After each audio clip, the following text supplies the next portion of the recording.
আসসালামু আলাইকুম। এইমাত্র পাওয়া খবর, সব সম্পদ ট্রাস্টে দান করলেন এরশাদ। শারীরিকভাবে অসুস্থ জাতীয় পার্টির চেয়ারম্যান হোসেন মোহাম্মদ এরশাদ তার সব স্থাবর ও অস্থাবর সম্পত্তি ট্রাস্ট গঠন করে দান করেছেন। এরশাদ নিজেও ট্রাস্টি বোর্ডের সদস্য হিসেবে রয়েছেন। বোর্ডের অন্য সদস্যরা হলেন এরশাদের ছেলে এরিক এরশাদ, একান্ত সচিব মেজর অবসরপ্রাপ্ত খালেদ আক্তার, চাচাতো ভাই মুকুল ও তার ব্যক্তিগত কর্মকর্তা মোহাম্মদ জাহাঙ্গীর।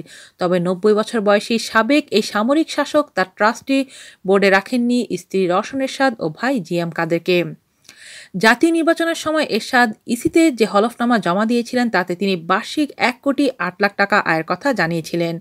সম্পদের বিবরণীতে তিনি আয়ের প্রধান উৎস হিসেবে বিভিন্ন কোম্পানির শেয়ার, অনির্ধারিত ব্যবসা, বিভিন্ন কোম্পানি থেকে বেতন, সম্মানের কথা উল্লেখ করেছেন। এছাড়া রাজধানী গুলশান ও বনানীতে সর্বশেষ তিনি ২টি ফ্ল্যাট কিনেছিলেন, যার মূল্য যথাক্রমে ৬,২০,০০,০০০ ও ৪,৯০,০০,০০০ টাকা। ইউনিয়ন ব্যাংকে এরশাদের ঋণ রয়েছে ৫৬ লাখ টাকা। তিনি নিজেও এই ব্যাংকের একজন পরিচালক। ব্যাংকটি থেকে তিনি বার্ষিক ৭৪ লাখ টাকা বেতন হিসেবে পান। শারীরিক অসুস্থতার কারণে গত ৩০ ডিসেম্বর জাতীয় সংসদ নির্বাচনে একদিনের জন্য দলীয় প্রচারণায় অংশ নেননি এরশাদ। নতুন পার্লামেন্টের প্রথম অধিবেশনে ২৬ দিনের মধ্যে মাত্র একদিন সংসদে উপস্থিত ছিলেন তিনি। আজ এ পর্যন্তই। আল্লাহ হাফেজ।